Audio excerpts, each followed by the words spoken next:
जय शिवराय विद्यार्थी मित्रांनो, आजच्या व्हिडिओमध्ये आपण प्रिन्सिपल ऑफ ॲटॉमिक कन्झर्वेशन म्हणजे पीओएसी हा टॉपिक कव्हर करणार आहोत. बऱ्याच विद्यार्थ्यांना पीओएसी या टॉपिकमध्ये कन्फ्युजन असतं. टीचरने शिकवत असताना तर हा टॉपिक समजलेला असतो, पण जेव्हा क्वेश्चन सॉल्व्ह करायला घेतो तेव्हा मात्र कळत नाही की पीओएसी नेमकं अप्लाय कसं करायचं आहे. आज आपण या व्हिडिओच्या माध्यमातून हेच समजून घेणार आहोत की पीओएसी केव्हा अप्लाय करायचंय, स्टॉइकिओमेट्री केव्हा अप्लाय करायचंय. सुरुवातीला आपण पीओएसी काय आहे हे समजून घेऊ, त्याचं ऍप्लिकेशन समजून घेऊ आणि मग क्वेश्चन सॉल्व्ह करत असताना पाहूयात की स्टॉइकिओमेट्री कशी अप्लाय होते आणि पीओएसी कधी अप्लाय होते. कधी स्टॉइकिओमेट्री अप्लाय करायची आणि कधी पीओएसी अप्लाय करायची हे आपण व्हिडिओमध्ये पाहणार आहोत. शेवटपर्यंत हा व्हिडिओ नक्की पहा. तर सुरुवातीला आपण काय करूयात, पीओएसी काय आहे हे समजून घेऊयात. पीओएसी ॲटॉमिक कन्झर्वेशन आहे. प्रिन्सिपल ऑफ ॲटॉमिक कन्झर्वेशन म्हणजे काय होणार आहे, ॲटम्स कन्झर्व होणार आहे. कन्झर्व या शब्दावरून तुम्हाला आठवत असेलच, याच्यासारखा एक लॉ आपण शिकलेलो आहोत पहिल्यांदा, law of conservation of mass. म्हणजे हा जो पीओएसी कन्सेप्ट आहे, it is another form of law of conservation of mass. जसं law of conservation of mass होता की रिॲक्टंटचं मास आणि प्रोडक्टचं मास हे रिॲक्शन मध्ये सेम असणार आहे, तसंच इथे काय होणार आहे, रिॲक्टंट आणि प्रोडक्ट मध्ये असणारे नंबर ऑफ ॲटम्स कन्झर्व होणार आहेत, म्हणजे सेम राहणार आहेत. याचाच अर्थ आपण काय म्हणू शकतो, it is applied on limiting reagent और ऑन एन एलिमेंट. पहा कोणता एलिमेंट असणार आहे तो, और on an element which is sure to be completely converted into products. फार इम्पॉर्टंट स्टेटमेंट आहे. याच्यावरून आपल्याला कळणार आहे की पीओएसी आपल्याला कुठे अप्लाय करायचे. पीओएसी आपल्याला तिथे अप्लाय करायचे, त्या एलिमेंटला अप्लाय करायचे जो आपल्याला शुअर आहे, खात्री आहे की तो कम्प्लिटली प्रोडक्ट मध्ये कन्वर्ट होणार आहे. कम्प्लिटली एखादा ऍटम जर तो रिॲक्टंट साईडला आहे आणि तो कम्प्लिटली प्रोडक्ट मध्ये कन्वर्ट होणार आहे, याचाच अर्थ असा होतो की it means that atoms of that element are conserved. Reactant साईडला त्या एलिमेंटचे जेवढे ॲटम्स आहेत ते सर्वच्या सर्व ॲटम्स प्रोडक्टमध्ये कन्वर्ट होत आहेत. आता कन्फ्युजन होऊ शकतं, सर आम्हाला कसं कळणार की सगळेच्या सगळे ॲटम्स कन्झर्व झालेत. तुम्हाला त्या क्वेश्चन मध्ये डेटा दिलेला असेल की ते सर्वच्या सर्व ॲटम्स कन्झर्व दिलेले आहेत. शेवटी आपण एक क्वेश्चन पाहणार आहोत, त्या क्वेश्चन मध्ये तुम्हाला ते नक्की समजेल. आणि खासियत काय, पीओएसी अप्लाय करण्याची खासियत काय, तर there is no need to balance the chemical equation. POAC apply करत असताना आपल्याला त्या केमिकल रिॲक्शनला बॅलन्स करायची गरज लागत नाही. जेव्हा स्टॉइकिओमेट्री आपण अप्लाय करतो ना, तेव्हा आपल्याला त्या रिॲक्शनला बॅलन्स करावं लागतं आणि मग मी सांगतो की किती मोल्स कन्वर्ट झालेले आहेत, किती मोल्स बनलेले आहेत, ते आपण स्टॉइकिओमेट्री मध्ये सांगतो, त्यांचे स्टॉइकिओमेट्रिक कोएफिशियंट्स पाहून. इथे पीओएसी अप्लाय करत असताना आपल्याला केमिकल इक्वेशनला बॅलन्स करायची गरज लागत नाही. चला तर एक एक्झाम्पल घेऊयात. जसं सिंपल एक्झाम्पल प्रत्येक बुक मध्ये वगैरे दिलेलं असतं की KClO3चं जर आपण डिकम्पोजिशन केलं, पोटॅशियम क्लोरेटचं डिकम्पोजिशन केलं तर KCl आणि O2 बनणार. तर याला जर मला पीओएसी अप्लाय करायची असेल, पहा पीओएसी कोणत्या मॉलिक्युलवर अप्लाय होत नाही, पीओएसी अप्लाय होते ॲटम्स वरती. म्हणजे मी पीओएसी अप्लाय करू शकतो पोटॅशियम वरती, किंवा मी पीओएसी अप्लाय करू शकतो क्लोरीन वरती, किंवा मी पीओएसी अप्लाय करू शकतो ऑक्सिजन वरती. तर ॲटम्स वरती पीओएसी अप्लाय होणार आहे. काय करूयात आपण, पहिल्यांदा पीओएसी अप्लाय करूयात पोटॅशियम वरती. So applying POAC on potassium atom. आता पीओएसी रूल काय सांगतोय, हा प्रिन्सिपल काय सांगतोय की जेवढे ॲटम्स पोटॅशियमचे रिॲक्टंट साईडला असतील तेवढेच पोटॅशियमचे ॲटम्स प्रोडक्ट साईडला असतील. पहा रिॲक्टंट मध्ये एकच रिॲक्टंट आहे, त्याच्यामध्येच पोटॅशियम आहे. प्रोडक्ट साईडला एकच एकटा असा मॉलिक्युल आहे ज्याच्यामध्ये पोटॅशियम आहे, तो आहे KCl. या O2 मध्ये तर पोटॅशियम आहे नाही. According to the principle of conservation, जेवढे number of moles of atoms number of moles of potassium atoms reactant साईडला आहेत, ऑन LHS लेफ्ट हँड साईडला आहेत, तेवढेच number of moles of potassium atoms कुठे असणार आहेत, राईट हँड साईडला म्हणजे प्रोडक्ट साईडला असणार आहेत. This is called as principle of atomic conservation. पोटॅशियमचे जेवढे ॲटम्स रिॲक्टंट साईडला आहेत तेवढेच प्रोडक्ट साईडला असणार आहेत. आता आपल्याला माहित नाहीये की इथे KClO3 किती दिलेला आहे. जर समजा KClO3 2 असतील, याचाच अर्थ याच्याकडे 2 पोटॅशियमचे ॲटम्स आहेत. जर KClO3 आपल्याकडे 5 असता तर इथे 5 पोटॅशियमचे ॲटम्स आले असते. जर इथे आपल्याकडे पोटॅशियम KCl जर आपल्याकडे 4 असते तर KCl कडे पोटॅशियम ॲटम्स किती आहे, 4 आहेत. तर इट डिपेंड्स ऑन की त्या कंपाऊंडचे आपल्याकडे किती नंबर ऑफ मोल्स दिलेले आहेत, त्यावरून आपल्याला कळेल की एक्झॅक्टली पोटॅशियम ॲटम्स किती आहेत. तर KClO3 मध्ये एका KClO3 मॉलिक्यूल मध्ये 1 पोटॅशियम आहे. सो मी काय करतो, इथे 1 ने मल्टिप्लाय करतो. का? कारण एकच पोटॅशियम आहे. Multiplied by number of moles of KClO3 किती आहेत हे आपल्याला पाहावं लागेल ना, तेव्हाच आपल्याला कळेल की रिॲक्टंट साईटला एक्झॅक्टली किती पोटॅशियम आहेत. Number of moles multiplied by एका मॉलिक्यूल मध्ये किती पोटॅशियम आहे. तसंच इकडे काय येईल, राईट हँड साईडला KCl आहे, एका KCl मॉलिक्यूल मध्ये एकच पोटॅशियम आहे. सो 1 पोटॅशियम आहे म्हणून multiplied by 1 into number of potassium chloride, number of moles of potassium chloride येईल. आता जर इथे आपण नंबर ऑफ मोल्स काढले, आपल्याला नंबर ऑफ मोल्सचा फॉर्म्युला माहित आहे, given mass upon molar mass. So 1 multiplied by given mass of KClO3 divide by molar mass of KClO3 equal to 1 multiplied by इकडे KCl आहे, so given mass of KCl divide by molar mass of KCl. So हा आपला formula होणार आहे depending on the principle of atomic conservation.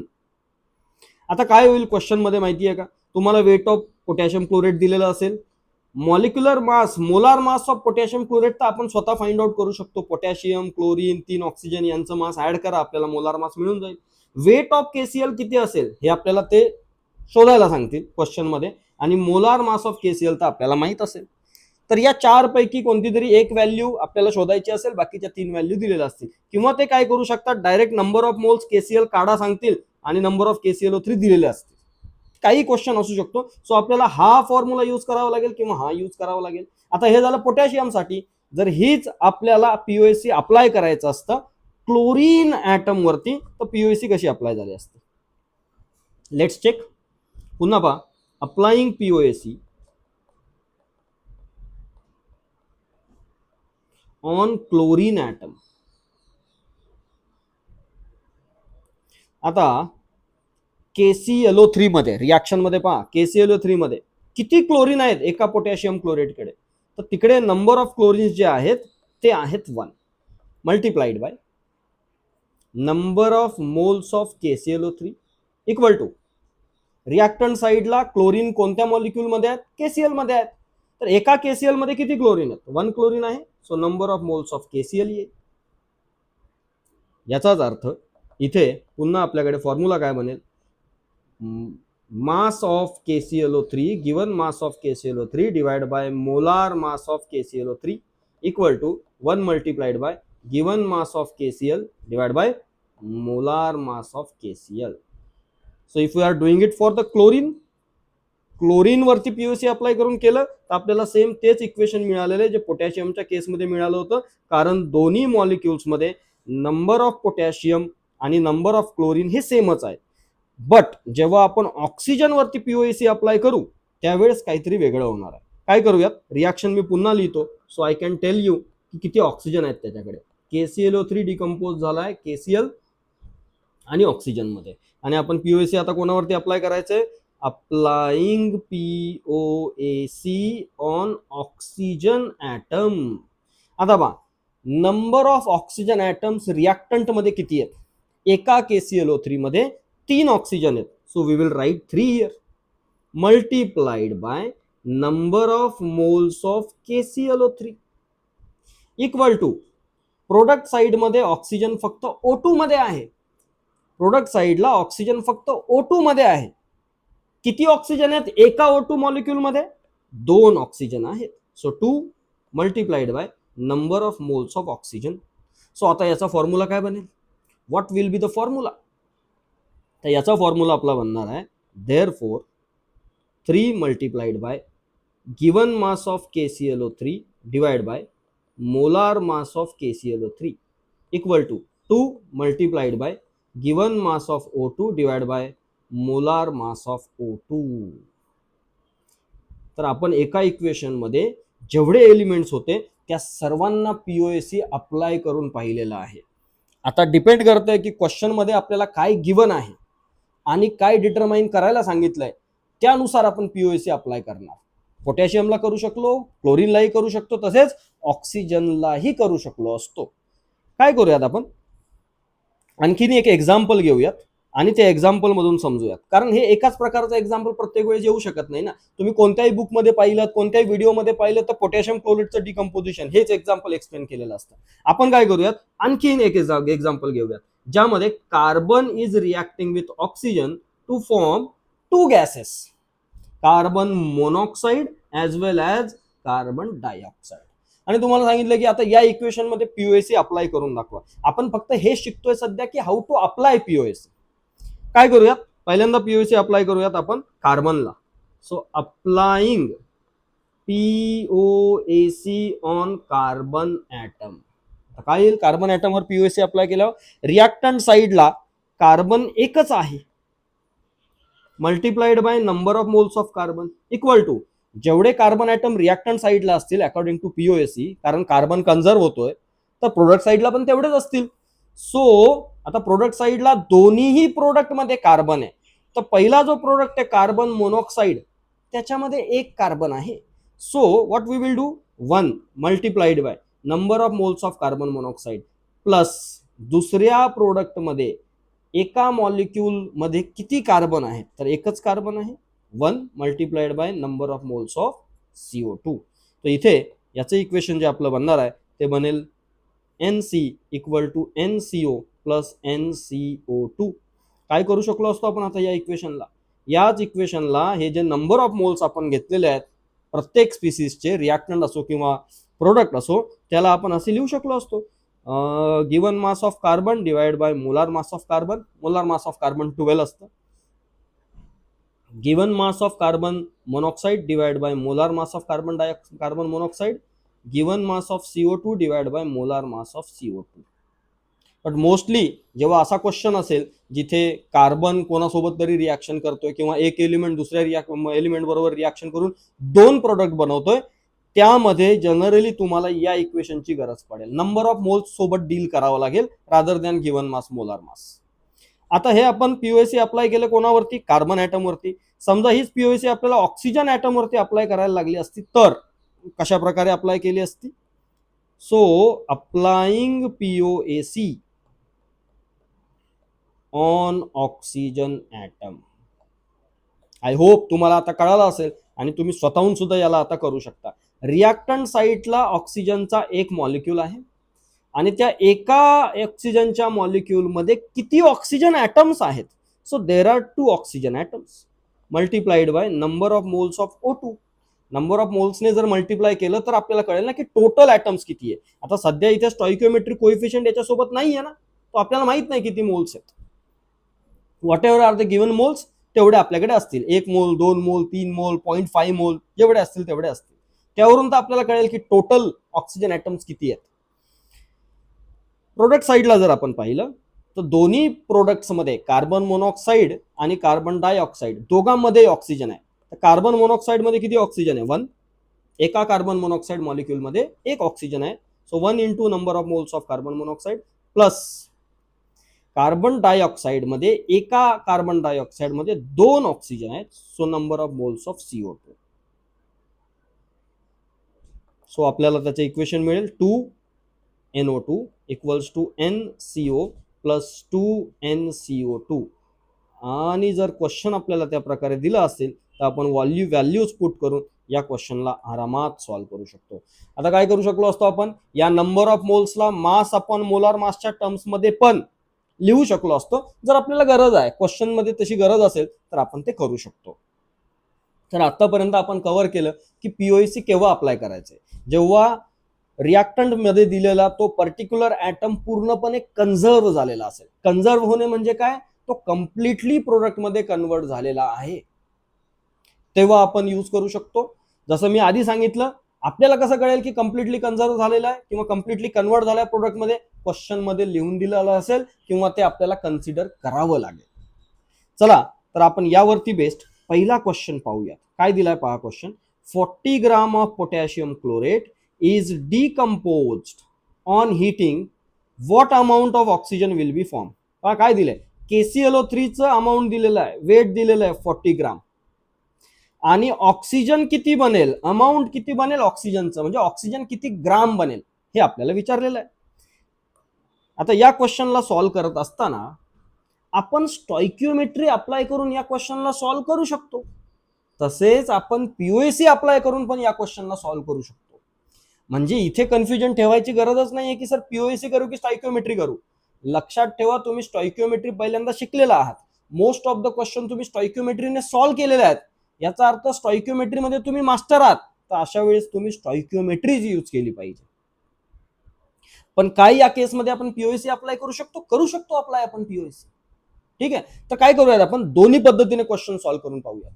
पहा इकडे मी 2 part केलेले आहेत आणि हा एक असा व्हिडिओ असणार आहे जिथे मी पीओएसी आणि स्टॉइकियोमेट्री दोन्ही पद्धतीने क्वेश्चन सॉल्व्ह करून दाखवणार आहे. म्हणजे विद्यार्थ्यांना जे कन्फ्युजन होतं ना, अरे सर स्टॉइकियोमेट्री शिकवल्यापासून कळत नाहीये की एखाद्या क्वेश्चन मध्ये स्टॉइकियोमेट्री यूज करायची आहे की पीओएसी यूज करायचंय, काय कन्फ्युजन. तुम्ही दोन्ही पद्धतीने ऍज पर स्टॉइकियोमेट्री किंवा ऍज पर पीओएसी हा क्वेश्चन सॉल्व्ह करू शकता. सगळ्यात पहिल्यांदा काय करूयात, आपण रिॲक्शन लिहून घेऊयात. काय होती रिॲक्शन, आताच आपण पाहिली. KClO3 चं डिकम्पोजिशन झालं की KCl आणि O2 बनणार आहे. आणि आपण काय करूयात, पहिल्यांदा या क्वेश्चन मध्ये याला अप्लाय करूयात पीओएसी. Applying POAC on. आता पीओएसी कोणावर अप्लाय करायची, पोटॅशियम आहे, क्लोरीन आहे, ऑक्सिजन आहे. लक्षात घ्या, क्वेश्चन मध्ये त्यांनी विचारले what amount of oxygen will form, याचा अर्थ आपल्याला पीओएसी ऑक्सिजन ऍटम वरती अप्लाय करायची. तो applying POAC on oxygen atom काय येईल पहा. Number of moles of KClO3 आणि याच्यामध्ये असलेले ऑक्सिजन किती आहेत, 3, इक्वल टू, इकडे ऑक्सिजन फक्त O2 मध्ये आहे, किती ऑक्सिजन आहे, 2, so multiplied by number of moles of O2. आता नंबर ऑफ मोल्सला आपण काय लिहू शकतो, गिवन मास अपॉन मोलार मास लिहावं लागेल, ते गिवन मास अपॉन मोलार मास, कारण इकडे KClO3 चं ग्राम मध्ये दिलेलं आहे, वेट दिलेलं आहे, so weight upon molar mass करावं लागेल. सो इथे आपल्याला येईल 3 into given mass of KClO3 divide by molar mass of KClO3 equal to 2 into given mass of oxygen, जे आपल्याला शोधायचंय, याचीच तर व्हॅल्यू काढायची आपल्याला, divide by molar mass of oxygen. चला व्हॅल्यूज पुट करूयात आणि सॉल्व्ह करूयात.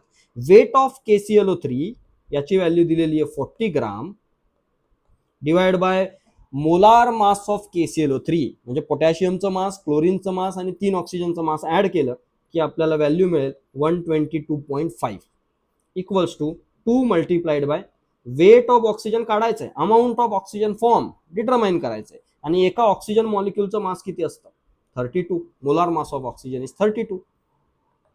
इथे आपल्याला WO2 पाहिजे, डिटरमाइन करायचंय, तर रिअरेंज करूयात इक्वेशनला. तर रिअरेंज केल्यावर काय होईल, या साईडला आहे 3 इंटू 40, इकडे असेल 32. हे 32 इक्वेशनच्या या साईडला होते डिनॉमिनेटर मध्ये, इथे आल्यावर मल्टिप्लाय झाले. पुढे काय होईल, 122.5 डिनॉमिनेटर मध्ये आहेत आणि इकडे जे 2 न्यूमरेटर मध्ये होते इथे आल्यावरती डिवाइड होते. याला जर तुम्ही सॉल्व्ह केलं तर तुम्हाला याचा आन्सर मिळेल 15.7 ग्राम. पहा पीओएसी ने आपण या क्वेश्चनला सॉल्व्ह केलं आणि आपण KClO3 चं मास दिलेलं असताना O2 किती बनणार आहे याचं मास आपण कॅल्क्युलेट केलं. काय हा क्वेश्चन आपण स्टॉइकियोमेट्री अप्लाय करून करू शकलो असतो.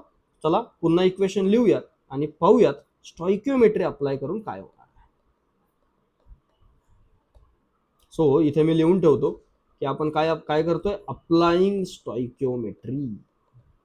आता स्टॉइकियोमेट्री अप्लाय करताना सगळ्यात पहिली कंडिशन काय, आपल्याला रिॲक्शन बॅलेन्स करावी लागेल.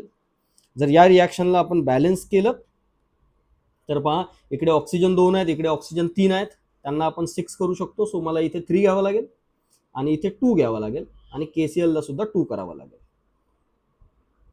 ही रिॲक्शन आपण बॅलन्स केली, कारण बॅलन्स केल्याशिवाय स्टॉइकिओमेट्री अप्लाय करता येत नाही.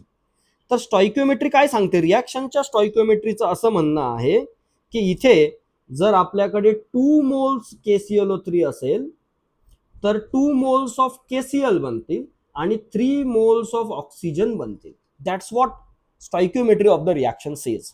आता इथे आपल्याला ऑक्सिजन सोबत डील करायचं, तर KCl ची गोष्ट आपण करणारच नाही आहोत. So according to stoichiometry reaction balance केलं, आपल्याला हे समजलंय की 2 मोल्स ऑफ KClO3 मध्ये 2 मोल्स ऑफ KClO3 पासून 3 मोल्स ऑफ ऑक्सिजन बनणार आहे. तर आपल्याला KClO3 त्यांनी दिला किती आहे? 40 ग्राम. 40 ग्राम दिलेला आहे. आपल्याला त्या ग्रामला मोल्स मध्ये कन्वर्ट करावं लागेल. कसं कन्वर्ट करणार आपण? गिवन मास किती आहे? 40 gram divide by molar mass. KClO3 चं मोलार मास 122.5 आहे. कुठून आलं मोलार मास? पोटॅशियमचं मास, क्लोरीनचं मास आणि 3 ऑक्सिजनचं मास ऍड करून आलेलं आहे. याला जर सॉल्व्ह केलं आपण तर आपल्याला KClO3 चे नंबर ऑफ मोल्स मिळतील 0.326 मोल्स. एवढे मोल्स मिळतील. आता आपण साधी सुद्धी क्रॉस मल्टिप्लिकेशन पद्धत वापरणार आहोत. त्याला आपण युनिटरी मेथड सुद्धा म्हणू शकतो. तर युनिट अकॉर्डिंग टू स्टॉइकिओमेट्री काय सांगत होती की जेव्हा आपल्याकडे 2 मोल्स असतील कोणाचे? KClO3 चे, ज्यापासून ऑक्सिजन किती बनतो आहे? 3 मोल्स ऑफ ऑक्सिजन बनणार आहे. तर आता आपल्याला 40 ग्राम KClO3 म्हणजे किती मोल्स दिलेत KClO3 चे? 0.326 मोल्स दिलेले आहेत. तर यापासून किती मोल्स ऑफ ऑक्सिजन बनेल? राईट. तर क्रॉस मल्टिप्लाय करायचं म्हणजे 3 मल्टिप्लाइड बाय हे होईल आणि 2 ने त्याला डिवाइड करावं लागेल. जर मी इथे एक्स कन्सिडर केलं तर पहा ना, याचं आणि याचं मल्टिप्लिकेशन, याचं आणि याचं मल्टिप्लिकेशन. राईट. तो सरळ सरळ काय करायचं, जेव्हा आपण अशी युनिटरी मेथड यूज करतो, या दोघांचं मल्टिप्लाय करायचं, याने त्या दोघांच्या मल्टिप्लिकेशनला डिवाइड करायचं. So 3 into 0.326 divide by 2. आता याला जर सॉल्व्ह केलं आपण तर आपल्याला मिळतील ऑक्सिजनचे मोल्स. किती मोल्स येतील याचे? 0.489 मोल्स ऑफ ऑक्सिजन बनेल. म्हणजे जर 2 मोल्स ऑफ KClO3 पासून 3 मोल्स ऑफ ऑक्सिजन बनतोय तर 0.326 मोल्स ऑफ KClO3 पासून 0.489 मोल्स ऑफ ऑक्सिजन बनणार आहे. आता त्यांनी क्वेश्चन मध्ये आपल्याला अमाऊंट ऑफ ऑक्सिजन विचारलंय, म्हणजे ग्राम मध्ये आन्सर विचारलंय आणि आपल्याला इथे आलेत मोल्स. मग जर आपल्याला मोल्सला कन्वर्ट करायचं आहे ग्राम मध्ये तर आपण काय करूयात? पहा, फॉर्म्युला आहे number of moles is equal to mass upon molar mass. तर आपल्याकडे ऑक्सिजनचं मोलार मास माहिती आहे 32 असतं. नंबर ऑफ मोल्स आपण काढलेत, हे मास आपण डिटरमाइन करूयात. कसे डिटरमाइन होतील mass? So mass of O2 will be equal to number of moles of O2 into molar mass of O2. Values put करूयात आणि सॉल्व्ह करूयात. 0.489 इंटू 32. तर इथे आपल्याला याचा आन्सर मिळेल की मास ऑफ O2 जे आहे ते अगेन 15.7 ग्राम येईल मल्टिप्लाय केल्यावर. सो इथे कन्फ्युजन ठेवायची गरजच नाहीये की सर नॉर्मल रिॲक्शन मध्ये आपण POAC अप्लाय करायचे की स्टॉइकिओमेट्री अप्लाय करायचं. माझं स्वतःचं पर्सनल मत असं आहे की आपण सर्वजण स्टॉइकिओमेट्री मध्ये जास्त कम्फर्टेबल असतो, म्हणून स्टॉइकिओमेट्रीज अप्लाय केली पाहिजे. पण काय POAC अप्लाय करून क्वेश्चन सॉल्व्ह झाला असता तर क्वेश्चन सॉल्व्ह होऊ शकतो. एकाच क्वेश्चन वरती आपण आज थांबणार नाही आहोत, आपण आणखीन क्वेश्चन पाहणार आहोत POAC वर. पहा काय क्वेश्चन दिलेला आहे. In what molar ratio P4 and O2 should be taken in a reaction vessel. एक रिॲक्शन वेसल घ्यायचा आहे ज्याच्यामध्ये आपल्याला फॉस्फरस P4 आणि ऑक्सिजन सुद्धा घ्यायचा आहे आणि त्यांना रिॲक्ट करून काय बनवायचे? P4O6 बनवायचे किंवा P4O10 बनवायचे. तर ते काय म्हणतात, त्यांचा रेशो काय घ्यावा लागेल? आता हे जे P4O6 आणि P4O10 जे बनवायचे आपल्याला, जे बनले पाहिजे, त्यांचा मोलार रेशो काय पाहिजे? 2:3 पाहिजे. याचाच अर्थ काय? सरळ सरळ हे 2 मोल्स हे 3 मोल्स बनले पाहिजे, बरोबर? किंवा याचे 4 मोल बनले तर याचे 6 मोल बनले पाहिजे. रेशो हा मेंटेन राहायला पाहिजे. 2:3 रेशो यांचा बनला पाहिजे फॉस्फरसच्या ऑक्साईडचा. तर एवढ्या रेशो मध्ये यांना बनवण्यासाठी आपल्याला फॉस्फरस आणि ऑक्सिजनचा मोलार रेशो काय घ्यावा लागेल? आपण जो टॉपिक शिकतो आहोत पहिलं त्याप्रमाणे आपण काय करूयात? POAC अप्लाय करूयात. ठीक आहे. इक्वेशन काय असेल पहा. याचं जे इक्वेशन असेल फॉस्फरस आणि ऑक्सिजन यांच्यापासून काय काय बनणार आहे P4O6 प्लस P4O10. क्वेश्चन बघून घाबरायचं नाही. वरती आपण कार्बन प्लस ऑक्सिजन ज्यापासून कार्बन मोनॉक्साईड कार्बन डायऑक्साईड बनतो त्याच्यावरती पीओसी अप्लाय केलंच होतं ना, तशीच पीओसी इथे अप्लाय करायची आहे. फॉस्फरस ऑक्सिजन त्यापासून फॉस्फरसचा एक ऑक्साईड बनतोय P4O6 आणि फॉस्फरसचा दुसरा ऑक्साईड बनतोय P4O10. चला तर पहिल्यांदा काय करूयात पीओसी अप्लाय करूयात फॉस्फरसवर. So applying POAC on phosphorus. पहा फॉस्फरसचे किती ॲटम आहेत या मॉलिक्यूलमध्ये 4 ॲटम्स आहेत. फॉस्फरसचे 4 ॲटम्स आहेत. So 4 multiplied by number of moles of P4. आता इथे तर ऑक्सिजन आहे याच्यामध्ये तो फॉस्फरस नाही आहे. आता फॉस्फरस इथे आहे प्रोडक्टमध्ये आणि इथे पण आहे. सो दोघांमध्ये किती टोटल फॉस्फरस आहे ते घ्यावं लागेल. सो इक्वल टू पहिला जो आपला मॉलिक्यूल आहे P4O6 त्याच्यामध्ये 4 नंबर ऑफ फॉस्फरस आहेत आणि त्याचे नंबर ऑफ मोल्स किती असतील P4O6 चे नंबर ऑफ मोल्स प्लस इथे पण P4O10 मध्ये पण फॉस्फरस 4च आहेत ना. So 4 multiplied bye P4O10. आता मला सांगा त्यांनी यांचा रेशो दिला आहे ना आपल्याला किती बनवायचा आहे राईट. किती सांगितलेलं आहे याचे 2 मोल्स बनले पाहिजेत आणि याचे किती बनले पाहिजेत 3 मोल्स बनले पाहिजेत. 2 आणि 3 कन्सिडर करूयात ना आपण. चला तर या व्हॅल्यूज प्लेस करूयात आपण त्यामध्ये. So 4 multiplied by number of moles of P4 equal to 4 multiplied by P4O6 किती बनला पाहिजे 2 मोल आणि 4 मल्टिप्लाइड बाय P4O10 किती बनला पाहिजे 3 मोल. याला जर आपण सॉल्व केलं तर काय येते पाहूया. 4 into number of moles of P4 8 plus 12 हे आलेले 20. 4ला तिकडे जाऊन 12 प्लस 8 20. जर 4ला तिकडे जाऊन डिवाइड केलं आपण तर काय मिळेल आपल्याला number of moles of phosphorus मिळतील. किती मिळतील 5 मिळतील. तर फॉस्फरस वरती जेव्हा आपण पीओसी अप्लाय केलं तेव्हा आपल्याला हे कळालं की जर आपल्याला P4O6 आणि P4O10 2:3 रेशो मध्ये फॉर्म करायचे असतील बनवायचे असतील तर आपल्याला फॉस्फरसचे किती मोल्स लागतील 5 मोल्स लागतील. आता काय करूयात ही सेम पीओसी आपण अप्लाय करूयात ऑक्सिजन वरती. So applying POAC on oxygen atom. चला काय होणार आहे पाहूया. ऑक्सिजन किती रिॲक्टंट साइड मध्ये किती ऑक्सिजन आहेत एका मॉलिक्यूल मध्ये 2 ऑक्सिजन आहेत मल्टिप्लाइड बाय ऑक्सिजनचे किती मोल्स इक्वल टू P4O6 मध्ये किती ऑक्सिजन आहेत 6. So 6 multiplied by number of moles of P4O6 plus P4O10 मध्ये किती ऑक्सिजन आहेत 10 ऑक्सिजन आहेत. So 10 multiplied by number of moles of P4O10.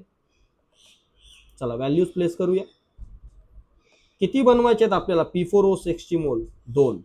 P4O10 चे मोल्स किती बनवायचे 3. 12 प्लस 30 म्हणजे हे 42 होऊन जाईल ऍडिशन. 2 ने त्याला डिवाइड केलं तर number of moles of oxygen जे आहेत ते आपले बनणार आहेत 21. याचाच अर्थ जर आपल्याला P4O6 आणि P4O10 2:3 रेशो मध्ये बनवायचे असतील तर फॉस्फरसचे मोल्स किती हवेत 5.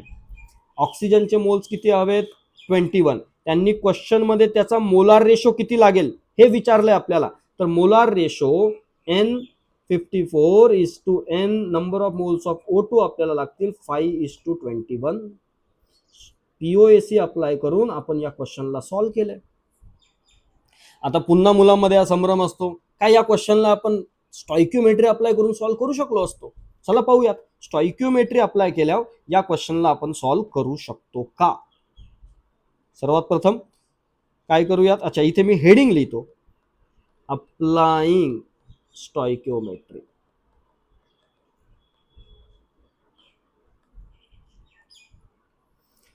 P4 जो आहे तो ऑक्सिजन बरोबर रिॲक्ट करायचा आहे आणि त्याच्यापासून काय बनवायचं आपल्याला P4O6 बनवायचं आहे. ठीक आहे. या रिॲक्शनला बॅलन्स करावं लागेल. स्टॉइक्योमेट्री आलं म्हणजे रिॲक्शनचं बॅलन्सिंग आलं. तर इकडे फॉस्फरस 4 आहेत इकडे पण फॉस्फरस 4 आहेत इथे ऑक्सिजन 2 आहेत इथे 6 आहेत म्हणजे इथे काय करावं लागेल आपल्याला 3 ने मल्टिप्लाय करावं लागेल. आता जर याच्यात आपण स्टॉइक्योमेट्री पाहिली की याच्या 1 मोल पासून आणि याच्या 3 मोल्स पासून P4O6 किती बनणार आहे 1 मोल बनणार आहे राईट. ही स्टॉइक्योमेट्री आहे.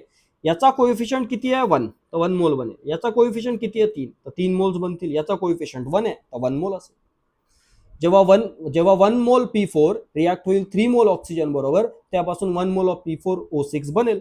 आता क्वेश्चन मध्ये त्यांनी आपल्याला किती P4O6 बनवायला सांगितलं, तर क्वेश्चन मध्ये त्यांनी सांगितलंय 2 मोल. पहा ना, P4O6 is to number of moles of P4O6 number of moles of P4O10, याचा मोलार रेशो 2:3 बनवायचा आहे, राईट. मग आपल्याला किती फॉस्फरस आणि किती ऑक्सिजन लागेल हे समजू शकतं. पहा ना, 1 मोल साठी फॉस्फरस किती लागतोय, 1 मोल. तर 2 मोल बनवण्यासाठी फॉस्फरस किती लागेल, 1:1 आहे ना, म्हणजे 2 मोल बनवायला याचे 2 मोल्स लागतील. सिंपल. ऑक्सिजनचं पहा, याच्या 1 मोल साठी ऑक्सिजन किती लागतं, 3 मोल पाहिजे. 1 मोल ऑफ P4O6 बनवण्यासाठी आपल्याला 3 मोल्स ऑफ ऑक्सिजन पाहिजे. तर 2 मोल्स बनवण्यासाठी किती लागेल, जर हे अमाऊंट डबल झाले तर याचं पण अमाऊंट डबलच करावं लागेल की, किती होईल, 6 मोल्स लागतील. जर आपण दुसरा ऑक्साईड बघितला P4+O2, ज्याच्यापासून आपल्याला P4O10 बनवायचं आहे, त्याच्यामध्ये जर रिॲक्शन बॅलन्स केली तर इथे 5 मोल्स ऑफ ऑक्सिजन होतील. आणि जर या रिॲक्शनची मी स्टॉइकिओमेट्री लिहिली की याच्या 1 मोल पासून 5 मोल ऑक्सिजन बरोबर रिॲक्शन केल्यानंतर P4O10 चा 1 मोल बनतो. तर आपल्याला P4O10 किती मोल बनवायचा आहे, 3 मोल्स बनवायचा आहे. कुठून कळालं, त्यांनी क्वेश्चन मध्ये हा रेशो दिलाय ना, याला 2 मोल बनवलं तर हा 3 मोल पाहिजे. आणि स्टॉइकिओमेट्री सांगते की P4O10 1 मोल असेल तर आपल्याला फॉस्फरस किती पाहिजे, 1 मोल पाहिजे. 1 मोल P4O10 बनवायला 1 मोल फॉस्फरस पाहिजे. तर 3 मोल बनवायला किती लागेल, 3 गुणा आहे, 3 टाइम्स आहे, म्हणजे किती लागेल आपल्याला, याचे पण आपल्याला 3 मोल्स लागतील. आता सांगा ऑक्सिजनचे किती मोल्स असतील. 1 मोल P4O10 जो आहे तो 5 मोल्स ऑफ ऑक्सिजन पासून बनतोय. तर 3 मोल्स किती पासून बनेल, सगळं 3 टाइम्स होत आहे ना. बेसिकली तुम्ही या सगळ्याला 3 ने मल्टिप्लाय केलं तेव्हा हा 3 मोल बनेल. सो इथे ऑक्सिजनचे मोल्स येणार असतील 15 मोल्स, तेव्हा जाऊन P4O10 3 मोल्स बनेल. आता टोटल किती लागला आपल्याला फॉस्फरस, टोटल फॉस्फरस पहा किती लागलेला आहे. इकडे 2 मोल्स आहे आणि इकडे 3 मोल्स आहे. सो 2 + 3 किती झाले, 5 मोल्स लागले. आणि टोटल ऑक्सिजन किती लागलाय आपल्याला, इकडे 6 मोल्स आहे आणि इकडे 15 मोल्स आहे, म्हणजे 6 + 15 किती झालं, 21 मोल्स झाले. आणि त्यांनी क्वेश्चन मध्ये विचारलंय काय की 2:3 रेशो मध्ये P4O6 आणि P4O10 बनवायला आपल्याला किती रेशो घ्यावा लागेल, ऑक्सिजनच्या मोल्सचा आणि फॉस्फरसच्या मोल्सचा. So we got the answer. आपल्याला फॉस्फरसचे मोल्स इज टू ऑक्सिजनचे मोल्स घ्यावे लागतील 5:21. सेम आन्सर आलं ना. आता तुम्ही स्वतः ठरवा, तुम्हाला POAC ची पद्धत सोपी वाटते की स्टॉइकिओमेट्रीची पद्धत सोपी वाटते. पण याच्यात कन्फ्युजन नक्कीच कोणाला नसलं पाहिजे की स्टॉइकिओमेट्री अप्लाय करायची की POAC अप्लाय करायची. पण थांबा, आपण अजून एक क्वेश्चन घेऊयात आणि त्यात पाहूयात काय आपण दोन्ही पद्धतीने करू शकलो असतो. तर क्वेश्चन आहे 27.6 gram of K2CO3 was treated by a series of reagents. ते रिएजंट्स कोणते सांगितले नाहीयेत. So as to convert all of its carbon. Question मध्ये म्हणतायत की जेवढा कार्बन इथे आहे तो सर्वच्या सर्व कन्वर्ट होतोय कशामध्ये, या प्रोडक्ट मध्ये. हा एक कॉम्प्लेक्स दिलेला आहे, मोठासा मॉलिक्यूल दिलेला आहे, त्याच्यात कन्वर्ट होतोय. आता K2CO3 ची रिॲक्शन कोणासोबत केली काही माहित नाहीये. त्यांनी फक्त एवढंच सांगितलं आहे की K2CO3 सिरीज ऑफ रिएजंट्स बरोबर रिॲक्ट करतोय आणि त्यापासून आपल्याला मिळतो आहे K3ZN3 FeCN6 ट्वाइस. आता जी मुलं 11वीची आहेत 11ची आहेत त्यांना कळणार नाही की हा मॉलिक्यूल काय लिहिलाय, पण हा जेव्हा स्क्वेअर ब्रॅकेट मध्ये लिहिला जातो तिथे कोऑर्डिनेट बॉन्ड असतो, हा कोऑर्डिनेट कॉम्प्लेक्स आहे. आता K2CO3 कोणासोबत रिॲक्शन केलाय काहीच दिलं नाही. त्यांनी फक्त एवढंच सांगितलंय क्वेश्चन मध्ये की कार्बन इज कन्झर्व्ड. कन्झर्व्ड म्हणजे काय, ते डायरेक्टली म्हणालेत की all of its carbon is converted into the product. आता रिॲक्शनच माहित नाही तर आपण त्याला काय बॅलन्स करणार, आणि बॅलन्सिंगच केली नाही तर स्टॉइकिओमेट्री कशी अप्लाय करणार. म्हणजे हा पक्का असा क्वेश्चन आहे जिथे फक्त आणि फक्त काय अप्लाय होणार आहे, POAC अप्लाय होणार आहे, स्टॉइकिओमेट्री नाही, POAC अप्लाय होणार आहे. अप्लाइंग POAC फॉर, आता कोणाला POAC अप्लाय करणार, त्यांनी कोणता एलिमेंट कोणता ऍटम कन्झर्व झालाय सांगितलंय, कार्बन ऍटम. तर ऑब्व्हियसली आपण POAC अप्लाय करणार आहोत कार्बन ऍटमला. चला तर अप्लाय करूयात. रिॲक्टंट साईडला जो K2CO3 आहे त्या एका K2CO3 मध्ये किती कार्बन ॲटम आहेत? एक कार्बन ॲटम आहे. टोटल किती ॲटम्स आहेत हे पाहिजे असेल तर number of moles of K2CO3 घ्यावं लागेल इक्वल टू इकडे किती कार्बन आहेत काउंट करा, कार्बन्स किती आहेत. इथे तर कार्बन नाहीये. FeCN6 मध्ये या सायनाइड मध्ये कार्बन आहे. आता बघा सायनाइड मध्ये किती कार्बन आहे? 6. या सायनाइड मध्ये असं लिहिलंय म्हणजे इथे 6 कार्बन आहेत आणि हे जो पूर्ण कॉम्प्लेक्स आहे हा 2 टाइम आहे म्हणजे एका सायनाइड मध्ये 1 कार्बन, 6 सायनाइड मध्ये 6 कार्बन आणि त्याचा ट्वाइस आहे म्हणजे आपल्याकडे टोटल कार्बन किती असणार आहे? 12 कार्बन असणार आहे. व्यवस्थित पहा, CN6 6 कार्बन झाले मल्टिप्लाइड बाय 2 12 कार्बन्स झाले. सो इथे मी लिहिणार आहे 12 multiplied by number of moles of, याला मी आता नाव देतो कॉम्प्लेक्स. तर number of moles of complex. आता पहा त्यांनी आपल्याला इथे मास दिलेला आहे म्हणून नंबर ऑफ मोल्स मध्ये डील करून चालणार नाही. आपल्याला मास अपॉन मोलार मास घ्यावाच लागेल. So 1 multiplied by mass of K2CO3 divide by molar mass of K2CO3 equal to 12 multiplied by mass of complex divide by molar mass of complex. चला तर values place करूयात आणि सॉल्व्ह करूयात. काय येणार आहे आन्सर ते. मास ऑफ K2CO3 किती दिलेलं आहे हे आता 1 लिहायची गरज नाही आपल्याला प्रत्येक वेळेस. 27.6 दिलेलं आहे. मोलार मास ऑफ K2CO3 किती येईल? 2 पोटॅशियमचं मास, एका कार्बनचं मास, 3 ऑक्सिजनचं मास, यांना ऍड करा तुम्हाला मोलार मास मिळेल. 138 येऊन जाईल इक्वल टू 12 मल्टिप्लाइड बाय त्यांनी शोधायला सांगितले वेट ऑफ द प्रोडक्ट किती असेल. Calculate the weight of the product. So W of that complex, mass of that complex शोधायचा आहे. आणि आता हे रिअली चॅलेंजिंग असणार आहे की याचं मोलार मास काय असेल. तर तुम्ही नक्की घरी कॅल्क्युलेट करून बघा याचं मोलार मास काय येते. सध्या मी डायरेक्ट व्हॅल्यू यूज करतोय. याचं मोलार मास असणार आहे 697. तर आपल्याला W काढायचा आहे. इथे जर आपण W सॉल्व्ह केला, याला रिअरेंज वगैरे केलं आणि सॉल्व्ह केलं तर आपल्याला त्याचं आन्सर येणार आहे 11.6 ग्राम. कॅल्क्युलेशन तुम्ही करू शकता, no doubt in that. But इथे या क्वेश्चन मध्ये फक्त आणि फक्त POACच अप्लाय करू शकतो. इथे स्टॉइकिओमेट्री आपण अप्लाय करू शकत नाही. पहिले जे आपण क्वेश्चन पाहिले होते त्याच्यामध्ये स्टॉइकिओमेट्री अप्लाय झाली होती. यामध्ये स्टॉइकिओमेट्री अप्लाय होऊ शकणार नाही. का नाही? रिॲक्शनच माहित नाही पूर्ण काय. रिॲक्शनच माहित नाहीये तर बॅलन्स करू शकत नाही, स्टॉइकिओमेट्री यूज करू शकत नाही. तर आय होप पहिला जो मी तुम्हाला POACचा कन्सेप्ट सांगितला की ॲटम्स मस्ट बी कन्झर्व्ड. तर number of atoms on the left hand side आणि number of atoms on the right hand side हे सेम असले पाहिजे. मग मी तुम्हाला शिकवलं की POAC अप्लाय कशी करायची आणि त्याच्यावरती मी वेगवेगळ्या प्रकारचे क्वेश्चन घेतले ज्यामध्ये स्टॉइकिओमेट्री आणि POAC दोन्ही अप्लाय करून सॉल्व्ह करून दाखवलं. एक असाही क्वेश्चन आपण पाहिला की ज्याच्यामध्ये स्टॉइकिओमेट्री अप्लाय होत नाहीये पण POAC अप्लाय होते आहे. आता तुम्ही सर्वांनी काय करायचंय, हे जे 3 क्वेश्चन्स मी दिलेले आहेत ना याला होमवर्क समजा. या 3 क्वेश्चन्सला सॉल्व्ह करा आणि पहा आज या व्हिडिओमध्ये जे मी तुम्हाला POAC शिकवलंय ते तुम्हाला समजलंय का. तर कन्क्लुजन काढताना मी एवढंच म्हणेल की 98% कशाला 100% तुम्हाला स्टॉइकिओमेट्रीज यूज करायची आहे. काही कन्फ्युजन ठेवू नका. POAC नाव आहे ना हे ऐकायला फार मोहक वाटतं. अरे POAC म्हणजे मोठं काहीतरी असेल. तर आजच्या व्हिडिओच्या माध्यमातून तुम्हाला कळलं असेल काहीच नाहीये POAC. स्टॉइकिओमेट्रीचा एक शॉर्टकट आहे.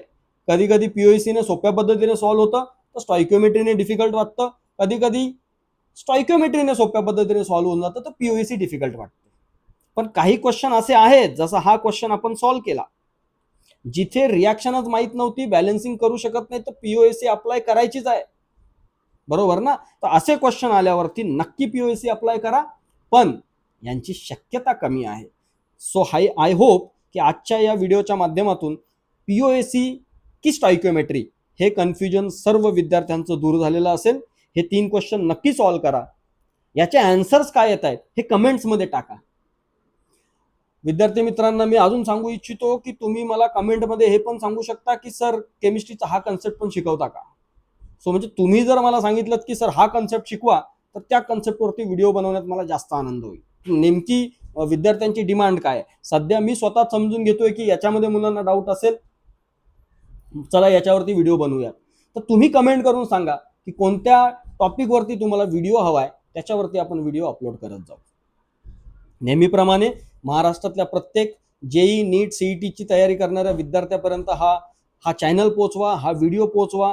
आपली जास्तीत जास्त मराठी मुलं आणि मुली IIT मध्ये गेले पाहिजेत, NIT मध्ये गेले पाहिजेत, COEP, VJTI या कॉलेजेसमध्ये जाऊन त्यांनी चांगलं शिक्षण घेतलं पाहिजे.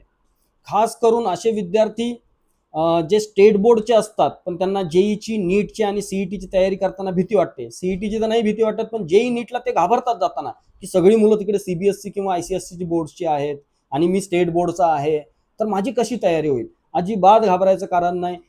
आपण हा चॅनल चालू करण्याच्या मागे उद्देशच हा आहे की आपली मराठी मुलं जी स्टेट बोर्डला शिकलेली आहेत त्यांना जेई आणि नीट अगदी सोपं वाटावं, त्यांचा कॉन्फिडन्स बूस्ट व्हावा, म्हणून तर हा चॅनल आहे.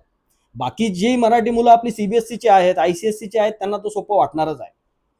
पहा, मराठीमध्ये एवढा केमिस्ट्रीचा क्वालिटी कंटेंट अजून दुसऱ्या कोणत्या चॅनलवर आहे का नाही मी पाहिलं नाही, पण तुम्हाला या चॅनलवरती नक्की क्वालिटी कंटेंट मिळणार आहे. वेळेनुसार मी वेगवेगळ्या पद्धतीचा कंटेंट चालू करणार आहे. PYQ सॉल्व्ह करणे किंवा बोर्ड एक्झामसाठी जो सिलेबस लागतो तो कसा असेल, किंवा हे कन्सेप्ट्स ऑफ केमिस्ट्रीची ही जी आता लेक्चर सिरीज चालू केलेली आहे त्यामध्ये 11-12 मध्ये येणारे सगळे कन्सेप्ट्स आपण कव्हर करणार आहोत. तुम्ही फक्त मला मोटिवेशन द्या, सबस्क्राईब करा, जास्तीत जास्त मुलांना हे पाठवा. तुम्ही तुमच्या मित्रांना सांगा की अरे असा मराठीमध्ये हा चॅनल चालू झालेला आहे आणि याच्यावरती केमिस्ट्री आपल्याला सोप्या पद्धतीने आणि क्वालिटी केमिस्ट्री शिकवली जाते. चला भेटूया पुढच्या व्हिडिओमध्ये. जय शिवराय.